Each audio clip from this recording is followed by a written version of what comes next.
Come closer. You've been feeling it too, haven't you? That subtle shift, that gnawing whisper at the edge of your sight. The world isn't quite what it seems. What if the very act of seeing, of truly looking, was the thing that broke it? What if your attention wasn't a gift, but a burden, a crushing weight? Join us in the shadows. Never miss a nightmare. Like and subscribe, because once you see it, you can't unsee it. And sometimes, that's the most terrifying thing of all. Elias, a cartographer of forgotten city corners, began his day. His apartment, a fortress of order, was his starting point. Each morning, the city called to his lens. He picked up his camera, a familiar friend. But today, a dull ache started in his arm, an odd stiffness. He dismissed it, blaming age or a restless night. Out in the labyrinthine alleys, Elias sought the unseen details. He spotted a crumpled plastic bag caught on a fence, a perfect, transient detail. He turned to adjust his lens just for a second. When he looked back, the plastic bag was gone, not blown away but simply absent. The fence was bare. A flicker of unease, quickly dismissed. A trick of the light, he thought. He moved on, drawn to an old brick wall, its texture rich with history. He focused his lens, capturing every crack, every moss-covered patch. He spent long minutes, ensuring no detail escaped his meticulous gaze. Later he reached out to touch the wall. It felt wrong, unnaturally dense, like solid rock, heavier than brick should ever be, a strange, cold weight. A stray cat, a familiar sight, watched him from a dumpster. Elias often left scraps for it. He took a moment to observe its quiet dignity. He focused his lens on the cat, its fur, its whiskers, the subtle twitch of its ear. After a minute, the cat seemed unusually slow, its movements heavy and reluctant. A prickle of unease, he shook it off. The city was full of strange sights. He turned his attention to a small, intricate gargoyle on an old building. He spent a long time, obsessively capturing every detail of the stone creature, every chipped wing, every eroded tooth, ensuring nothing was missed. He passed a cafe he frequented. Outside, a small, potted plant always sat on a ledge, a splash of green in the gray. He glanced at it, a fleeting recognition. But today the pot was empty. The plant, a familiar splash of green, was simply gone. No broken pot, no scattered soil, just an empty space. He tried to retrace his steps back to the alley to find the vanished plastic bag. He searched the fence, the ground. Nothing, not even a stain where it had sat. The feeling of unease sharpened. He had seen it. He was sure. Was his memory playing tricks, or was the city itself playing a cruel joke? His attention shifted to a homeless man he regularly observed from a distance. The man, usually spry, seemed to struggle more than usual to stand up. Elias watched, a strange compulsion. The man's struggle was profound, his body seeming to resist his will, like a statue trying to rise. Back in his apartment, the strange sensations continued. He tried to shift his favorite, well-worn armchair. It felt significantly heavier, rooted to the floor. He stared at the armchair. It hadn't moved. He hadn't touched it since morning. Yet the weight was undeniable, a leaden, impossible mass. He reviewed his photos of the brick wall. The details were crisp, almost too real. But the wall itself seemed to possess an unnatural stillness, a frozen quality. He tried to recall if he had specifically not looked at the potted plant at the cafe. The memory was hazy, unsettling, a gap where there should be certainty. A growing paranoia gnawed at him, a residue from a past tragedy where he had missed a crucial detail. He couldn't let it happen again. Nothing could go unseen. He decided to be even more meticulous. His focus, he believed, could save things, anchor them to existence, prevent them from simply vanishing. He spotted a small, forgotten bird's nest on a narrow ledge outside his window.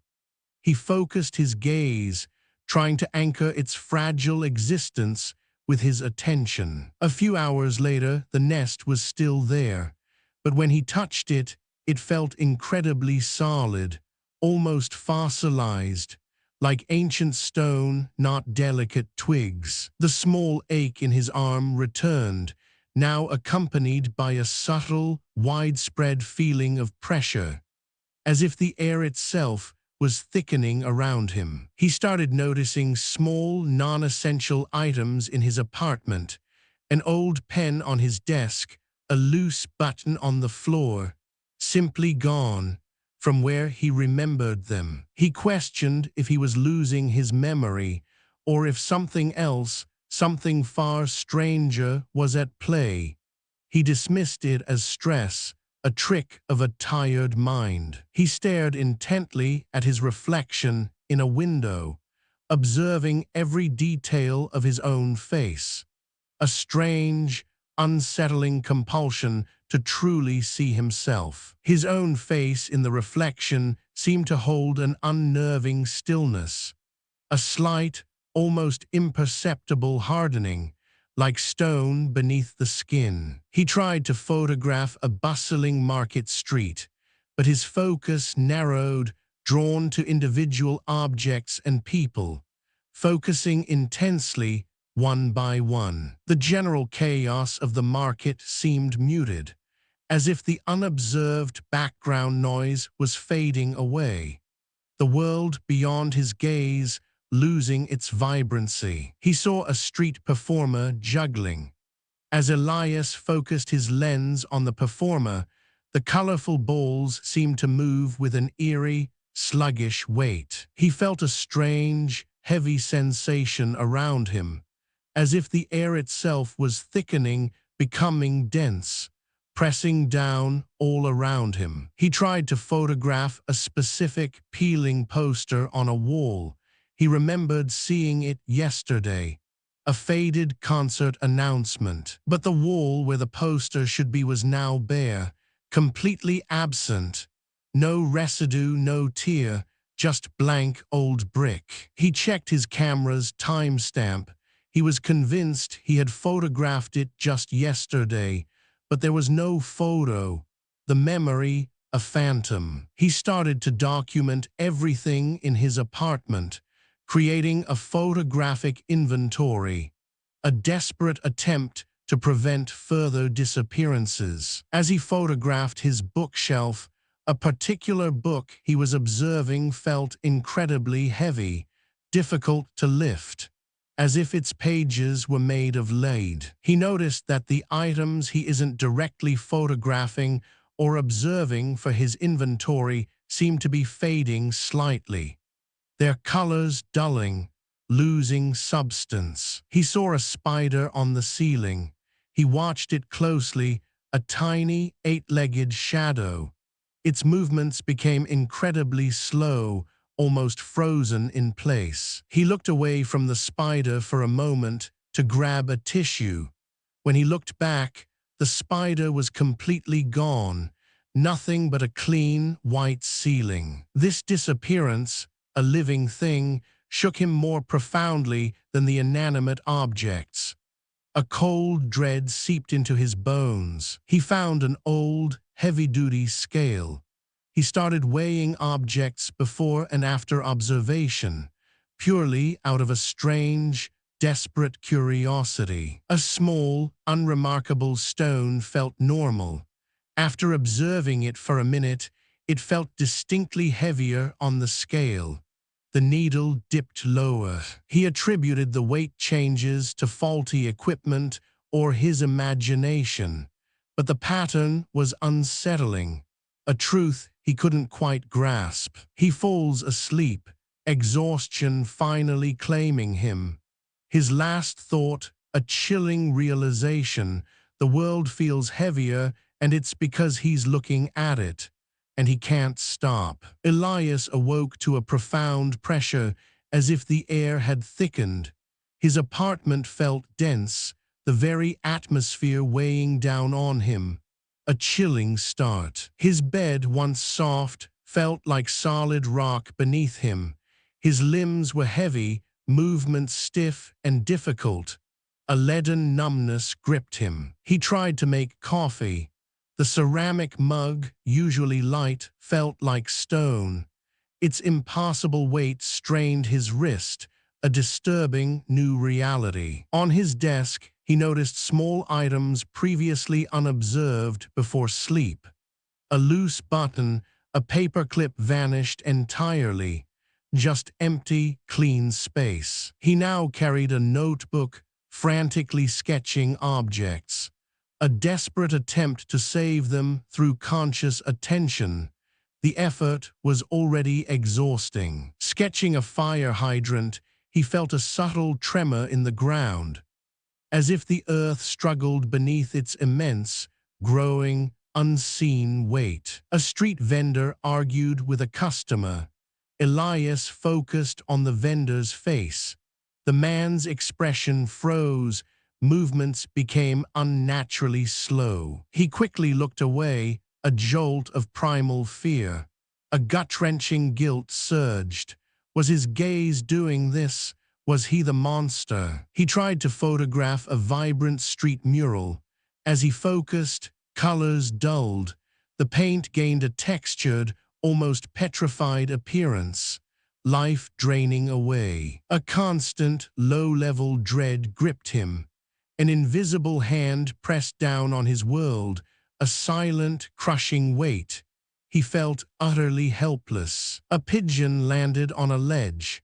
As he watched, its movements grew sluggish, like a bird made of lead struggling against gravity's new pull. He looked away. When he glanced back, the pigeon was gone. Only a faint, shadowy imprint remained on the ledge, a ghost of what was. Elias started deliberately not looking at things, testing his theory. But the ignored vanished quickly, completely, into a terrifying void. He entered a public library, seeking old texts. Any local legends about strange disappearances or oppressive, crushing weights. He needed answers. Walking the aisles, shelves he wasn't directly looking at blurred, almost transparent at the edges of his vision. Reality itself was thinning. He found an old, obscure local history book. Its pages felt unusually stiff, heavy as he turned them.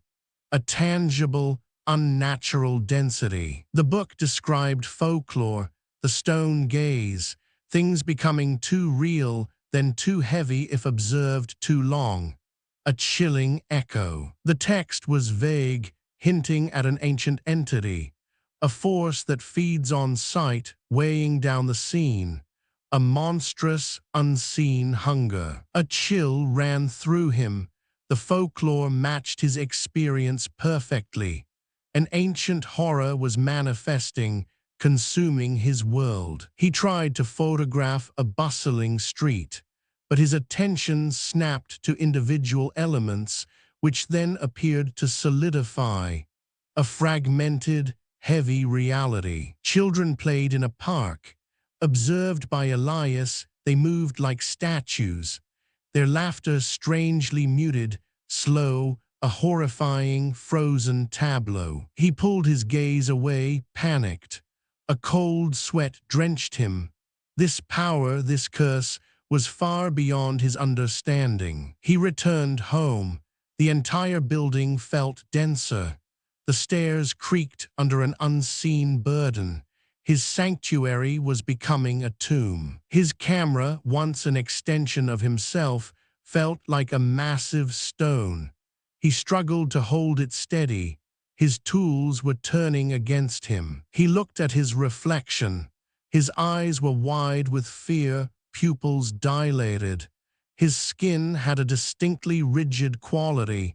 He was changing. He set up a video camera, hoping to catch the disappearances, to record his apartment while unobserved.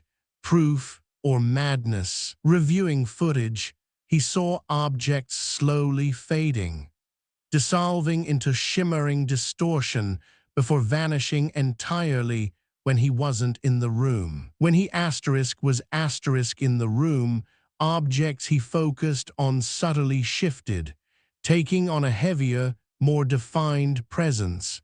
His presence was a curse. The video itself, when he focused on the screen, seemed to pause. It skipped frames, as if the recording struggled under his observation. He noticed a crack in the ceiling above his bed, small at first, but slowly widening as he looked at it. A living wound. He tried not to look at the crack, but the fear of something falling was overwhelming, forcing his attention back. A terrifying trap. The crack visibly deepened, almost imperceptibly, as his gaze rested upon it. His attention was literally tearing his world apart. He called a friend, desperate to talk, but the phone felt incredibly heavy in his hand, a leaden weight like a useless stone. His friend's voice sounded distant, almost muffled, as if struggling to reach him through a dense, unseen medium. Communication was failing. He tried to describe the vanishing and the weight, but his words felt thick, heavy, difficult to articulate. The burden choked him. His friend dismissed his fears as stress, urging rest. Elias felt even more isolated. His terrifying reality was his alone. He hung up, the phone dropping from numb fingers. A thud echoed, sounding like stone hitting the floor. His connection severed. He watched a houseplant. As he focused, its leaves became stiff, vibrant green deepening to an unnerving, almost mineral tone. A slow petrification. A profound despair settled. His meticulous attention, once his passion, was now a destructive force. His very being was a weapon. He tried to look away from the plant, but the thought of it dissolving into nothingness was unbearable. He was trapped in his gaze. He spent hours trying not to look directly, to let his gaze be soft, unfocused. But for a photographer, it was impossible. The city outside his window looked eerily still, almost a photographic print frozen in time. The world was holding its breath. A construction worker struggled to lift a beam. He collapsed under its visible weight. This wasn't just his gaze anymore. Elias realized this wasn't just about his observation. It was about all sustained human attention. A cosmic, devastating truth. An agonizing decision loomed, to observe and crush or to unobserve and lose. A terrible choice with no escape. His own hands felt heavy, fingers stiffening, as if they were slowly becoming part of the world he observed. He was turning. He looked at a photo of his deceased family, a painful memory, focusing on their faces, hoping to preserve them. A desperate final act. The faces in the photo seemed to gain a disturbing, lifelike rigidity, almost like death masks. His love was turning them to stone. He screamed, a sound heavy and muffled, as if escaping a leaden throat. His voice, too, was becoming a part of this crushing reality. His last conscious thought, his camera, his tool of observation, was becoming an extension of this crushing phenomenon. The horror was complete. Elias woke with a gasp. His body felt like stone, each movement a heavy chore. His muscles screamed with a dull ache, as if submerged in thick, unseen mud. The apartment was eerily quiet, too quiet. He noticed more objects were gone, swallowed by the void of the unobserved, empty spaces where familiar things should be. He dragged himself to the window. Entire blocks he hadn't focused on in days were gone, shimmering gaps in the city, like holes torn in the very fabric of reality. Conversely, the building across the street, which he had observed intently yesterday, stood unnaturally still.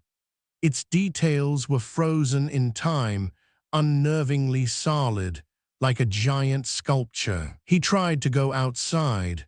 The street was incredibly difficult to navigate. It felt as if he was walking through deep, unseen quicksand, each step a battle against an invisible force. The sidewalk where his gaze fell felt like solid rock, unyielding.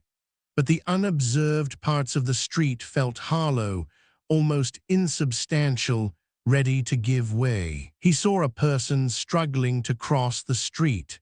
They moved with agonizing slowness, their face a mask of strain under an unseen burden.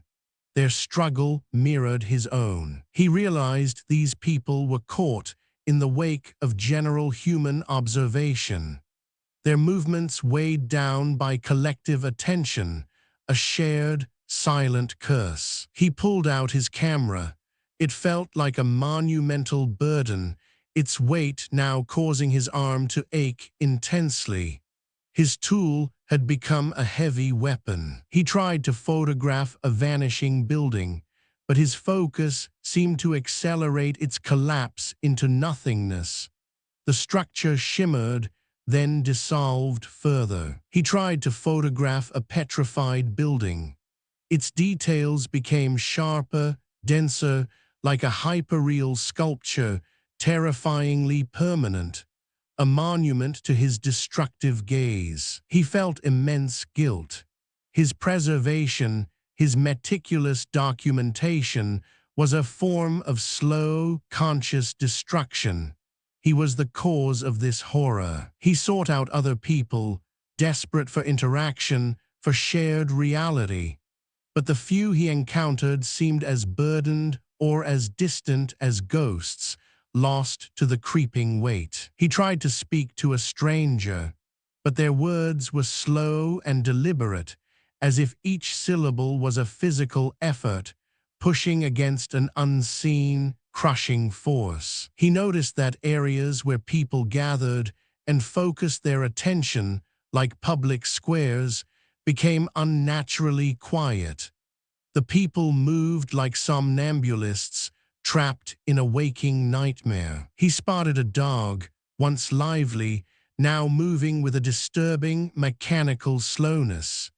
Its fur felt like coarse stone when he dared to touch it, cold and unyielding. He found an old, disused subway station.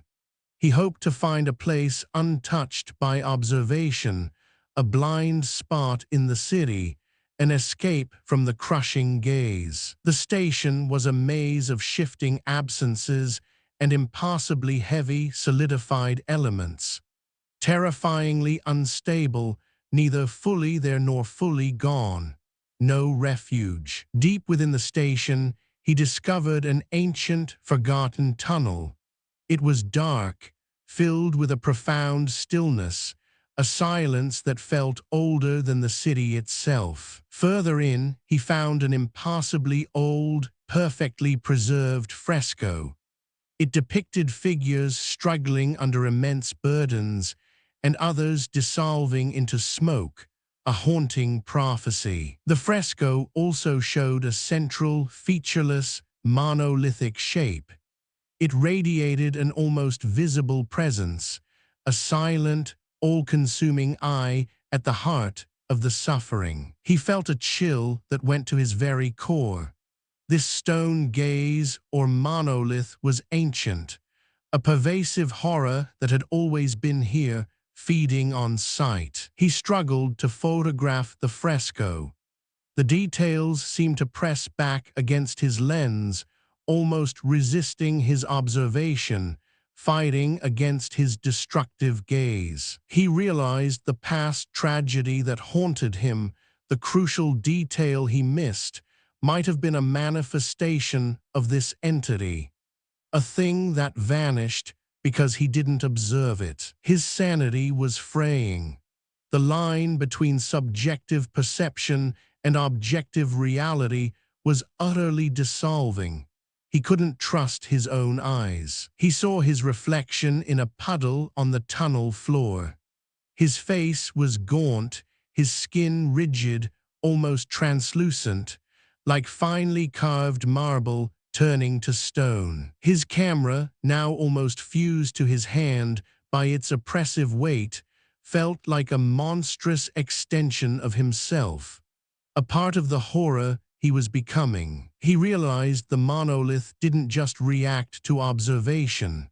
It was observation, an ultimate, weaponized gaze consuming all it touched. He tried to remember the city as it was before this, but the memories themselves felt heavy, difficult to retrieve. Parts of them seemed to dissolve, leaving blanks. He knew he needed to find a way to stop it, to escape, or to sacrifice himself to break its hold. But how do you fight something that is seeing? He considered closing his eyes forever to stop seeing, but the thought of his entire world dissolving into oblivion was paralyzing, a fate worse than petrification. He tried to draw a map of the disappearing and solidifying zones, hoping to find a pattern, a weakness, a way to fight the unseen enemy. The map itself, as he focused on it, became thick, almost three-dimensional. Its lines raised and heavy, a tactile representation of the crushing reality. He left the tunnel, back to the crumbling city. He encountered a lone, elderly woman, clearly struggling under the weight of her existence, barely moving. He observed her for a moment. Her movements became agonizingly slow, her skin taking on a waxy, doll-like sheen. He was doing this to her. He quickly averted his gaze, a scream caught in his throat. He felt like a murderer, his very sight a weapon against humanity. He realized the monolith was metabolizing human attention, turning it into raw, destructive power. Every glance, every focus, a fuel for its horror. He felt his own body stiffening further, his lungs struggling to expand against an unseen pressure. The air itself was becoming too dense to breathe. His vision narrowed, focusing intensely on whatever he looked at, a compulsion he could no longer control. His eyes were no longer his own. He saw a childhood toy in a storefront, a relic of a time before the monolith's influence was obvious. A simple, plastic soldier, untouched by the weight. He tried to just look at it, without focusing, without weighing it down. But the toy quickly gained an unnatural density, its plastic hardening, its colors dulling. He felt a horrifying premonition that he was becoming a part of the monolith's grand design, not just a victim, but an instrument of its terror. He was no longer just observing the city. He was actively petrifying it, one meticulous photograph at a time. His life's work, a force of destruction. Then, at the very edge of his peripheral vision, he saw it. A colossal, shadowy form briefly flickered, then vanished. A true glimpse of the entity. He tried to look at it directly, to bring it into focus, but it retreated into the unobserved void, a phantom of pure absence escaping his gaze. He felt its presence, a vast, silent, omnipresent eye feeding on the very act of seeing. It was everywhere and nowhere. He stumbled, his legs stiffening, his breath coming in ragged gasps. His body, too, was succumbing to the crushing weight, turning to stone. His camera, now impossibly heavy, slipped from his grasp. It crashed to the ground, feeling like a meteor impact, a final, heavy blow. The sound was muffled, heavy, as if the air itself was too dense to carry it properly. The world was becoming a silent, leaden tomb. He struggled to pick it up, his fingers feeling like lead. The very ground around it seemed to sink under its newfound weight. As he collapsed, his gaze fell upon a forgotten, tarnished street sign. He watched in horror as the metal visibly thickened, its rust hardening into a reddish-brown stone, becoming a silent, suffering monument to his own destructive gaze. Elias lay on the hard ground. His body was almost completely rigid. Fear twisted in his gut, mixed with a dawning, terrible understanding. He could barely move. His muscles felt like solid rock, heavy and unyielding. Each breath was shallow, a painful struggle against an unseen force. What would it be like to feel your own body turn to stone, to be alive inside a monument? Elias was finding out. He struggled to lift his head. It felt like moving a boulder. His gaze swept over the street, now a landscape of petrified horrors. The tarnished street sign he had last seen was now a solid, reddish-brown stone. The ground around it had sunk, burdened by an impossible weight. This confirmed his worst fear. His gaze, his very attention, was the destructive force. He was the weapon. He realized the monolith wasn't a stone slab. It was a concept, a pervasive force. It was the act of attention itself. It fed on sight. It metabolized observation. Every glance, every focus was a fuel for its terrible power. Then he saw it again, the shadowy form, less a shape, more an absence, a gravitational pull of nothingness at the edge of his vision. It was the void, the place where things went when they were forgotten, and it was beckoning. He tried to ignore it, to look away, but the pull of the unseen, the void, was terrifying. It threatened to consume his very thoughts. How do you ignore something that feeds on your inattention? How do you look away from the very thing that wants to erase you? He struggled to reach his camera.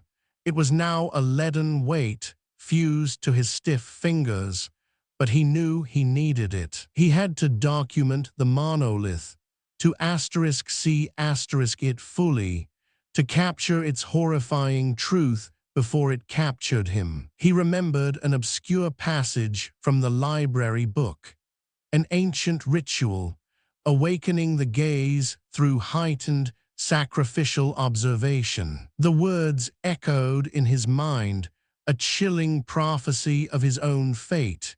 He was part of the ritual. His lifelong obsession with meticulous detail, his desperate need to see everything, had made him the perfect conduit, an unwilling high priest, offering his world and himself to the gaze. He saw other figures in the distance, people frozen, petrified into statues, their faces contorted in silent agony. Living monuments, each one a testament to the monolith's crushing power, each one a victim of the gaze. He understood they were not dead, they were suffering, eternally conscious, burdened by the gaze, trapped within their stone prisons. Imagine that, to be aware, to feel, but to be unable to move. Forever. He felt their suffering, a collective hum of silent despair.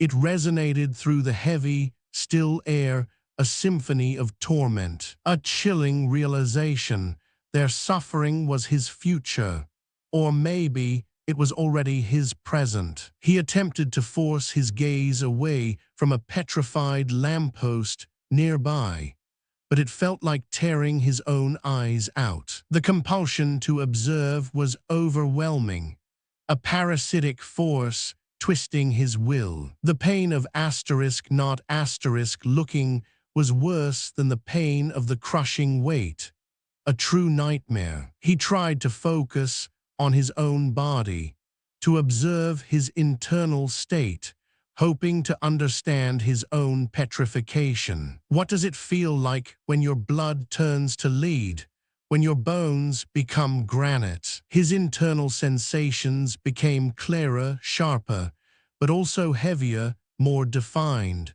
The feeling of his organs becoming dense, rock-like. His heart a leaden drum, his lungs stone bellows. He was becoming a living tomb. He knew he was becoming one of them, a living statue, observed into eternal torment. He tried to recall his past, the tragedy he caused, but the memories were patchy. Some details solidified into painful sharpness. Others faded into nothingness. The monolith was editing his past too, erasing what was not seen, solidifying what was. His guilt, his obsession, they had made him vulnerable, a prime target for the monolith, a perfect vessel. He spotted a movement in a nearby alley, a small animal, perhaps a rat. It moved with unnatural speed, almost blurring. It was fast, too fast, like a ghost, barely touching the ground. He understood. Things unobserved or forgotten moved without weight, but also without substance. They quickly dissolved. He watched in horror as the rat vanished completely.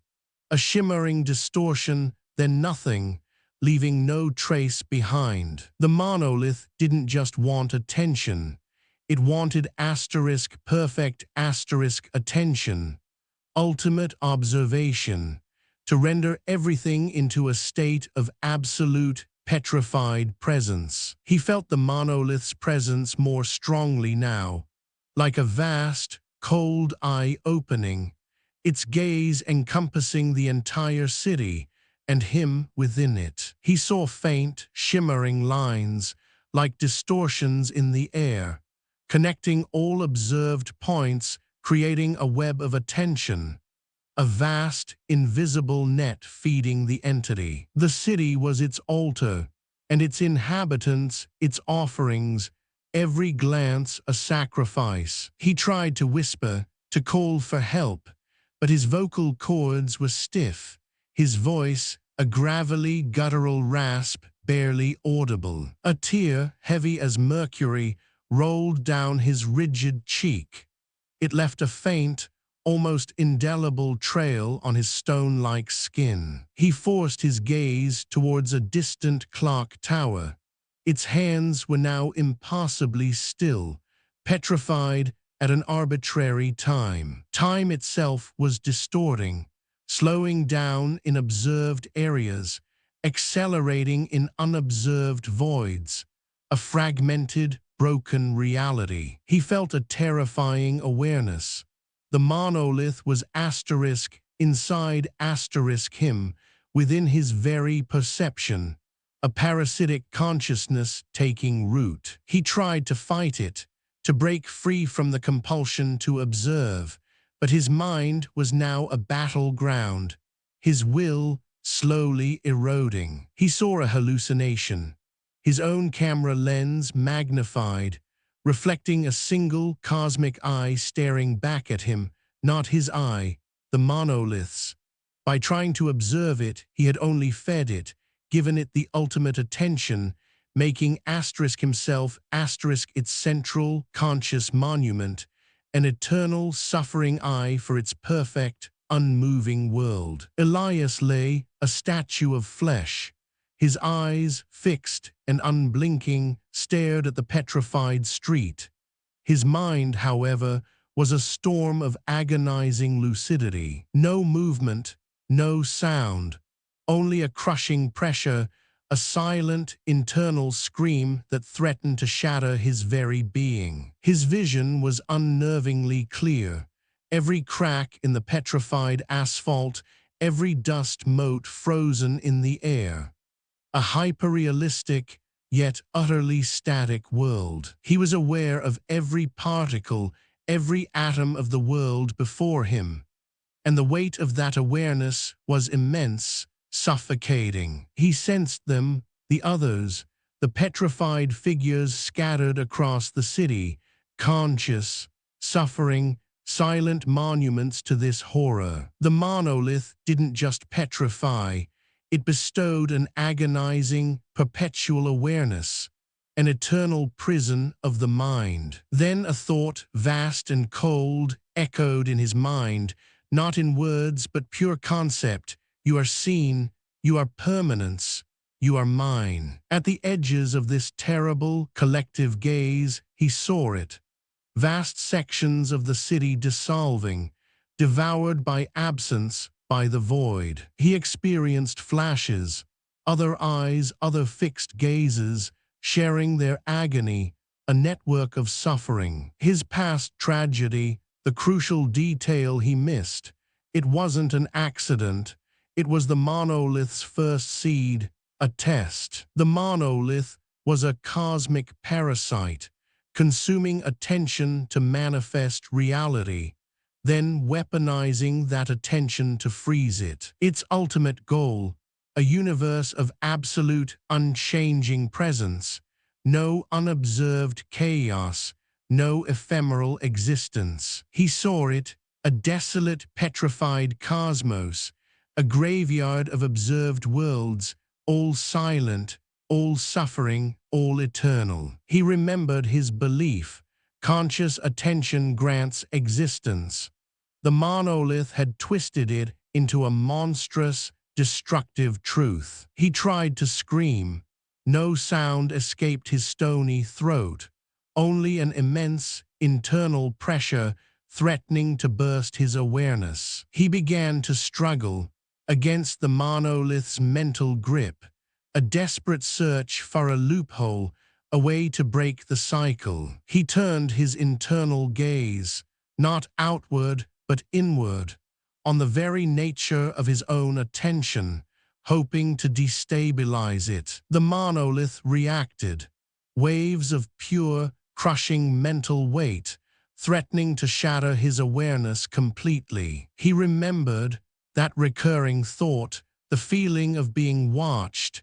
It was the monolith, its omnipresent gaze. It wasn't just human attention, it was all conscious attention, across all dimensions, a cosmic hunger. He saw it, a vision, the monolith as an immense, abstract eye, not looking outward, but looking inward at the collective consciousness. He began to understand. The monolith feared true absence, true unseeing, for it would mean its own non-existence. He tried to deliberately unfocus, to let his mind become a void, but the training of a meticulous cartographer made it agonizingly difficult. The world around him, perpetually observed, pulsed with an unnatural stillness, like a perfectly composed, yet terrifying photograph. A profound, almost cosmic loneliness settled over him, eternally bound to this monster of perception. But then, faint distortions, in the petrified landscape, hints of things the monolith's gaze had not fully settled on, fleeting moments of potential escape. He realized, if something was truly forgotten, truly unseen by anyone, it might escape the monolith's grasp. He began to try to mentally sever his own connections, to unsee the world he was trapped in. This act caused immense pain, as if he was tearing fragments of his own soul from the perceived reality. He saw them again, other petrified figures, their gazes locked, their suffering evident. They too were conscious. Could he communicate, organize a collective unseeing? The thought was impossible.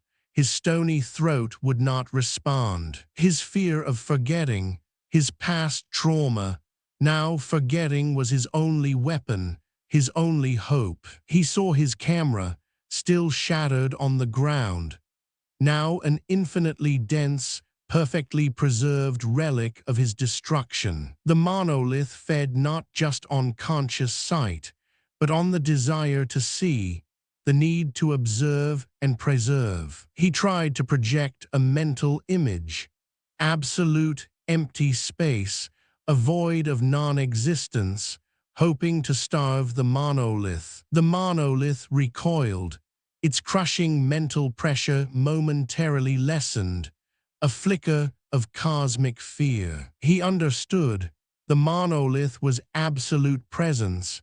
Its weakness was absolute absence. He accessed his deepest, most forgotten memories, not to solidify them, but to push them into a void of unrememberedness. This effort caused his stiff consciousness to ache, but also a glimmer of hope, a terrifying, fragile light. He felt a connection to the faint distortions in the landscape, knowing they represented unobserved potentials. If he could truly, completely unobserve everything, even himself, he might achieve a true disappearance, a true escape. But the thought, absolute non-existence, becoming nothing, it was terrifying, the ultimate fear. He sensed it, the monolith's renewed strength, its focus tightening on him, recognizing his defiance. The crushing weight returned,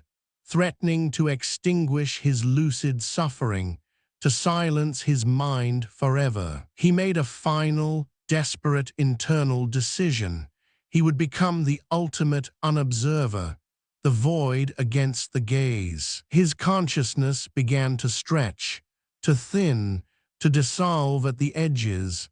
As he prepared to completely let go of all perception, he felt the world he was bound to receding, blurring, a terrifying freedom, a whisper of release. He sensed the monolith's growing rage, its ultimate fear, the fear of being unmade, of its own non-existence. The last thing he consciously perceived, a chilling thought, a final, horrifying realization.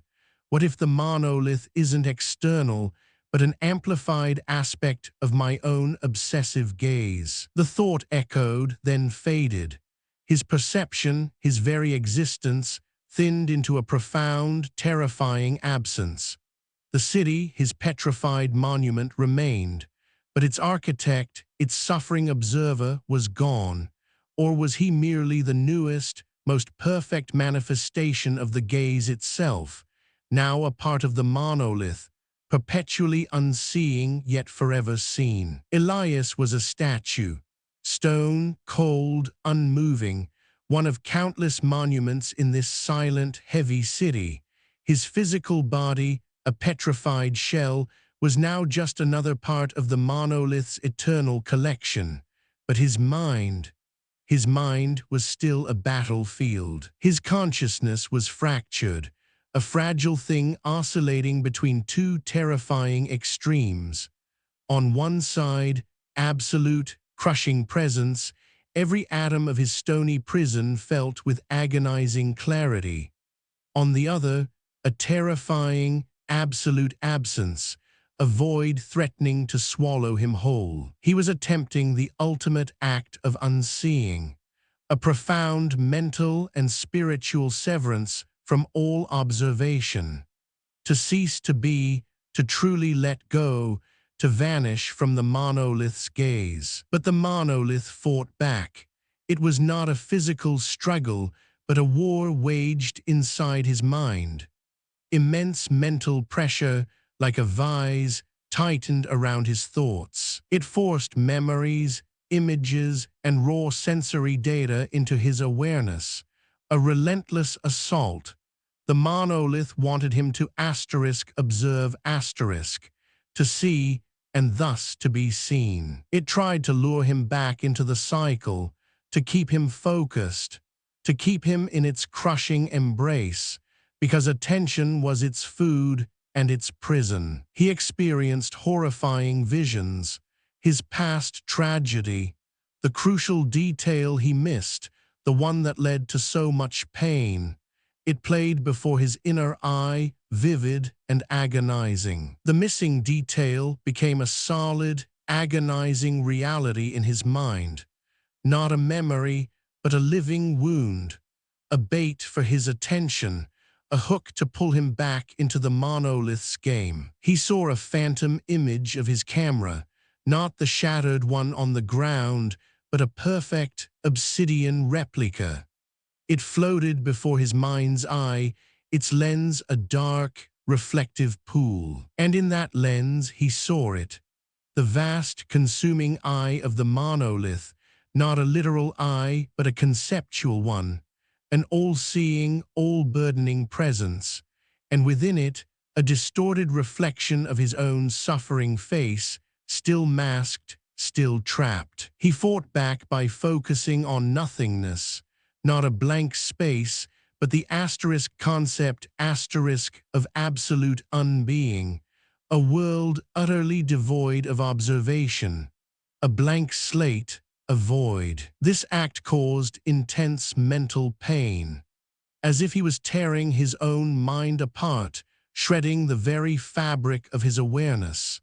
Every thread of perception, every anchor to reality, was being violently ripped away. He felt himself dissolving at the edges of his consciousness, a terrifying yet liberating sensation, becoming less of Elias, less of an observer, less of a thing to be seen. The monolith roared, a silent, mental scream of defiance.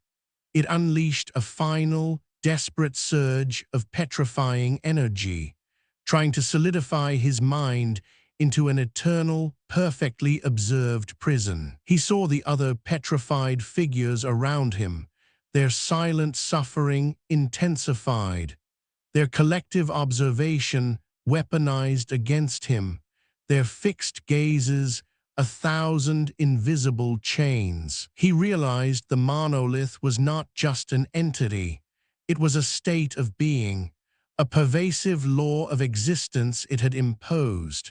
The very fabric of reality was its prison, and observation its warden. He tried to communicate one last, desperate thought to the consciousness of the monolith, a defiance, an ultimate unobservation, a silent scream for freedom. He envisioned a world where all consciousness ceased to observe, where every eye closed, every mind quieted, where the monolith would starve and dissolve into true absence. A terrifying, beautiful dream. This vision was terrifyingly potent.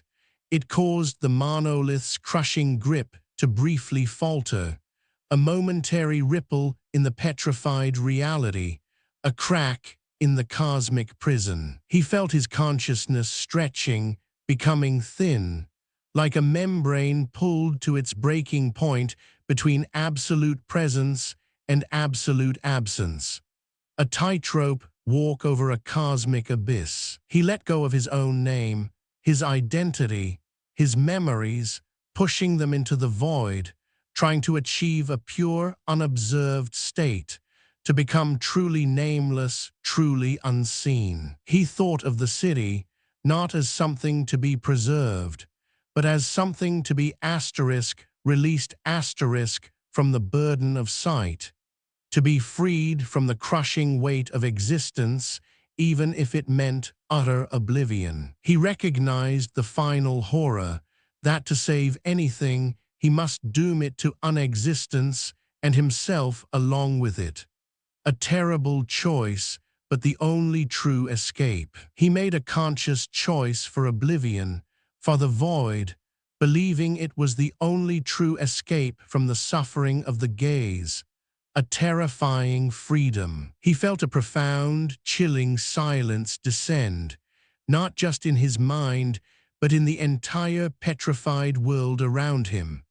A silence that swallowed all sound, all thought, all being. The monolith's presence receded, replaced by an unsettling, profound emptiness. A silent scream of a star falling into a black hole, the devourer now being devoured. He felt his own consciousness scatter, splintering into countless fragments, each fragment dissolving into nothingness. He was no longer Elias, no longer a monument, no longer an observer. He was becoming pure absence, the ultimate unbeing, the antithesis of the gaze, a terrifying, absolute end. The city around his petrified form began to subtly blur, to lose its sharp, dense edges, to waver at the very brink of unexistence. The world exhaling its last breath. Other petrified monuments showed faint signs of dissolution, their fixed agony fading, their stone skin softening, a release from eternal suffering. A faint, shimmering distortion rippled across the entire urban landscape, as if reality itself was exhaling a final, heavy breath. The world was letting go. His final, desperate act of unseeing had caused a cosmic imbalance, a wound in the monolith's fabric, a tear in the very law of existence it had imposed. The choice, he realized, was not to save or destroy, but to choose between petrified suffering or utter, terrifying void, a paradox of existence. He chose the void, a terrifying freedom from the burden of attention, from the curse of being seen, from the agony of existence. The city around him dissolved further, not with a bang, but with a slow, silent fade into absolute nothingness. Like a forgotten dream, it simply ceased to be. The petrified buildings softened, blurred, and then were simply asterisk, not their asterisk, leaving only empty space, a profound, unsettling absence where a city once stood. His own petrified form, the central monument, began to crack, to crumble, not into dust, but into pure non-existence, the very essence of Elias unraveling. The very concept of Elias was erased, unobserved, unremembered, dissolving into the cosmic absence he invoked, his identity a casualty of his ultimate act. The world was left with an uneasy silence, an emptiness that was more terrifying than any presence, a void where life and suffering once existed. A single chilling thought remained, a whisper in the silent void. What if the monolith and Elias were two sides of the same coin, two aspects of perception, one of absolute presence, one of absolute absence, and in destroying one, the other was also unmade, leaving only nothing, an equilibrium of annihilation. The city, Elias, the monolith, all gone, unmade, unseen, unremembered, a final, terrifying piece. But the horror does not end there, does it? Because you, the listener, are still here, and you are still observing. Can you feel it? The weight, the subtle, insidious pressure that has been building around you, within you, as you listened to this tale. Your awareness, your attention, it carries a terrible, unseen burden, a crushing weight. The monolith may be gone, but its law remains. A lingering sense of existential dread washes over you. The horror that your very perception might be the next link in the chain, condemning you to the burden of the gaze. The absolute, terrifying absence of anything, a void where the city and Elias once were, leaving only the crushing weight of your own awareness. your own sight. The silence is deafening, the emptiness absolute, a world unmade by the very act of seeing. And you, the observer, are left to bear witness to nothing, feeling the immense, crushing weight of your own gaze, in a world where seeing is destroying, and forgetting is the only escape, if you dare to truly look away. But can you truly unsee what you have seen, or has the gaze now found its new host?